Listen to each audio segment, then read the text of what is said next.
કેમ છો બધા? વનેસા બહેનનો એક મેસેજ આવ્યો છે અને એમાં એમને મને એક વિનંતી કરી હતી કે કાકા, મારા મમ્મી જ્યારે જીવતા હતા ત્યારે મને અને મારી બહેનને રોજ રાતના એવું કહેતા કે ભગવાનનું નામ લે અને સૂઈ જા.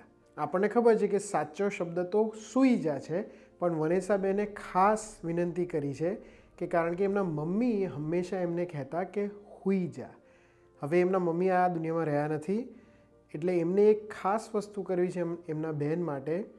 તો એના માટે એમને એક વિનંતી કરી હતી કે કાકા તમે આ મને ગુજરાતીમાં લખીને આપશો.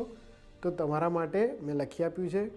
હું આ ફ્રેમમાંથી નીકળું છું એટલે તમે પિક્ચર લઈ લેજો, પણ before that I just wanted to say કે તમે મને આ લાયક સમજ્યા અને મને આ ઓનર તમે આપ્યું છે એનો ખૂબ ખૂબ ધન્યવાદ. Thank you so much. It means uh lot that vote ever I am doing is reaching to the right people, it's making a difference in your life, and if I can do something like this, there is nothing better than that. So I truly don't have anything else that I can express in my words. હું શબ્દોમાં વર્ણન નથી કરી શકતો કે કેટલું મને આનંદ થયો, કેટલી ખુશી થઈ છે કે તમે આ રીતે મને આ એક ઓનર આપ્યું છે.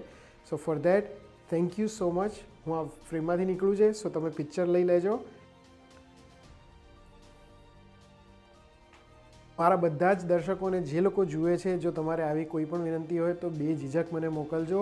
It will be my honour to do something special for you guys in Gujarati language. My try is always to keep our language alive. આપણા જનરેશનને, નવા જનરેશનને અથવા આવતી જનરેશનને આ વસ્તુ શીખવા મળે એનો જ પ્રયત્ન છે.